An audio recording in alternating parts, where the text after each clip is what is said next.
옷가게에서 이것저것 다 입어보느라 지쳤다. 그런데 막상 사지는 못했다. 뭘 입을지 아무리 고민해봐도 머리만 지끈거릴 뿐.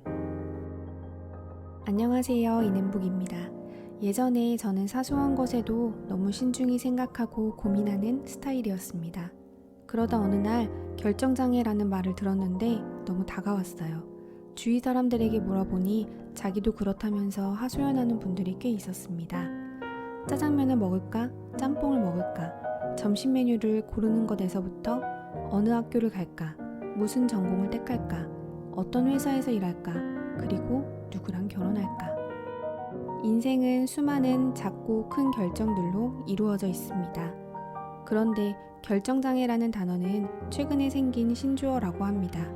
수많은 정보를 접하고 사는 현대인들에게 선택이 너무 어려워진 것이죠. 하지만 결정장애가 자존감과 관련이 있다는 사실 알고 계셨나요? 정신과 의사 윤홍규는 자존감 수업에서 이렇게 말합니다. 결정을 잘해야 자존감이 올라간다. 그런데 자존감이 낮은 사람들은 사소한 것도 잘 결정하지 못한다. 자신을 믿지 못하기 때문이다.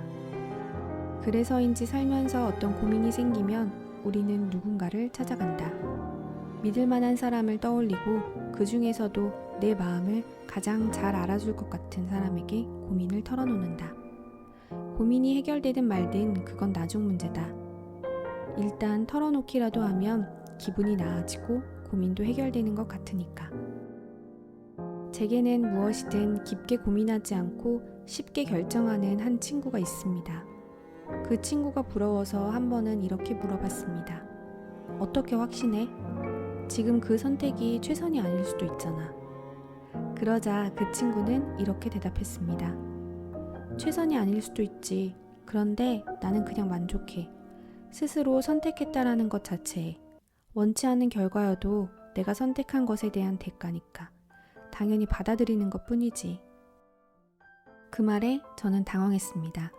어찌 보면 너무도 단순하고 당연한 말이기 때문이었죠. 자유에는 책임이 따르듯이 선택에 대한 결과에도 책임지면 된다. 그러니 내가 만족하면 그만이다 라고 들리더군요. 듣는 제가 다 속이 후련했습니다. 자존감 수업의 한 구절이 생각났습니다. 결정을 잘하는 사람들은 알고 있다. 어떤 문제를 아무리 고민해봐야 정답은 없으며 사람에 따라 다르다는 것을. 어떤 결정을 하느냐가 중요한 게 아니라 결정한 후에 어떻게 하느냐가 더 중요하다는 것을 말이다. 그래서 결정을 잘하는 사람들은 결정하기까지 에너지를 많이 낭비하지 않는다. 결정 잘하는 사람들의 가장 큰 능력은 자신의 결정에 만족하는 힘이다. 그들은 타인이 무심코 내뱉은 말, 이래라 저래라 훈계하는 말, 질투에 섞인 비아냥 등에 쉽게 흔들리지 않는다. 한마디로 마음의 줏대가 있고 단단한 자기 기준이 있다. 단단한 자기 기준, 결정장애로 고민하는 저에게 필요한 것은 신속하게 결정하는 어떤 기술이 아니라 어쩌면 진짜 자존감일 수도 있겠다라는 생각이 들었습니다. 언제 어디서든 손을 내밀면 받아줄 사람이 있다. 바로 나 자신이다. 그러니 나를 믿을 수만 있다면 인생은 참으로 편해진다. 고민이 생길 때마다 다른 일을 찾아 나서는 수고를 할 필요도 없고 약점을 잡히지 않을까 고민할 필요도 없다. 어떠신가요? 저는 이 책을 읽고 결정이 어려울 때마다 자존감을 돌이켜보기로 했습니다. 나를 더 믿어보자. 어떤 결정을 내려도 괜찮다.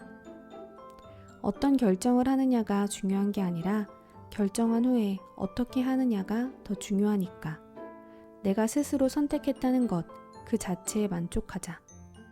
이렇게 마음을 먹으니 조금은 더 쉽게 선택할 수 있었습니다. 자존감 역시 마음의 근육처럼 연습하고 반복해야 키워진다고 하죠. 내가 내린 선택에 무엇이든 괜찮아, 잘했어 라고 칭찬해주는 연습을 해보면 어떨까요? 그러다 보면 큰 결정의 순간에 불안해하지 않고 만족하는 날이 분명 올 거예요.